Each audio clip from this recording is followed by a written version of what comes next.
Number 10, Julianne Genter. Thank you, Mr. Speaker. My question is to the Associate Minister of Transport and asks, will he support the Green Party plan to make 30 kilometres an hour the default speed limit outside schools, given that kids have less than a 50-50 chance of surviving being hit by a car travelling at the current default speed limit of 50 kilometres an hour?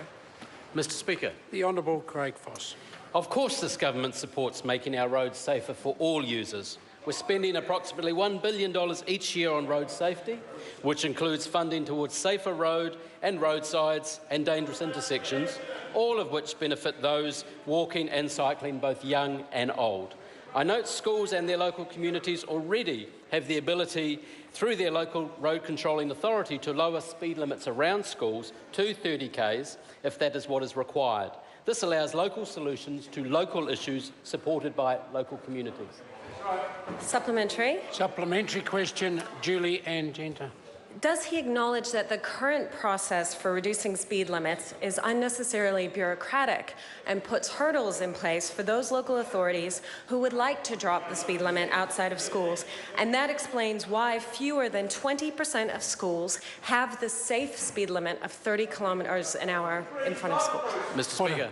The Honourable Craig Foss. No, I don't accept that is why the reason. The process that we have now has been in place, I think it was last changed in 2003 under the previous government supported by that member's party.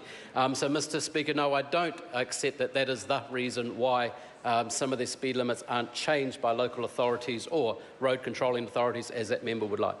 Supplementary question. Supplementary question, Julianne Genter. Given that the number of children walking and cycling to school has declined significantly in the time since this process was put in place, will his government consider changing the process to make the default speed limit outside schools the safe speed limit of 30 kilometres an hour to make our kids safer? Mr. Speaker. Honourable Craig Foss. No, Mr. Speaker, one size does not fit all here. Local communities do know best about the conditions around their local schools. I do note we have schools, rural schools, urban schools.